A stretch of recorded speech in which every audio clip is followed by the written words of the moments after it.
ఎప్పుడూ చేసే విధంగా కాకుండా ఈసారి చిన్న కోడి పిట్టల్ని ఇలా ట్రై చేసి చూడండి. చాలా బాగుంటుంది. ఇది నేను ట్రై చేసిన రెసిపీ కాదు. మా మమ్మీ చేతి రెసిపీ అనమాట.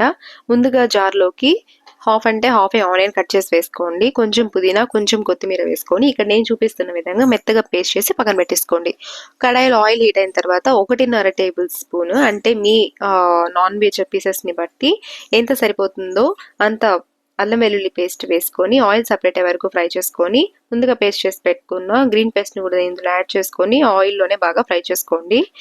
పేస్ట్ మొత్తం ఆయిల్లో ఫ్రై చేసి ఆయిల్ మొత్తం సపరేట్ అయిన తర్వాత ముందుగా మనం క్లీన్ చేసి పెట్టుకున్న పీసెస్ని ఇందులో వేసుకొని పసుపు మిరియాల పొడి వేసుకొని బాగా కలుపుకోండి.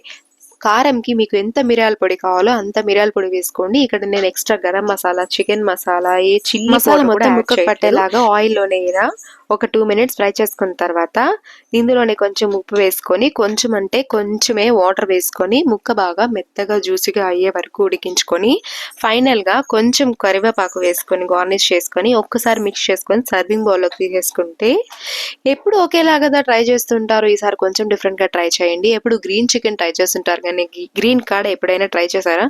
అయితే ఎప్పుడు ట్రై చేసి రెసిపీ మీకు ఎలా కుదిరిందో నాకు కామెంట్ చేయండి. ఆల్రెడీ మీరు ఈ రెసిపీని ట్రై చేస్తుంటే నాకు చెప్పండి. అండ్ ఇంకొకటి ఏంటి అంటే ఈ రెసిపీస్ అన్ని మీకు నచ్చినట్లయితే మర్చిపోకుండా మన ఛానల్కి సపోర్ట్ చేయండి, సబ్స్క్రైబ్ చేసుకోండి. వీడియో నచ్చితే లైక్ చేయండి, షేర్ చేయండి, కామెంట్ చేయండి.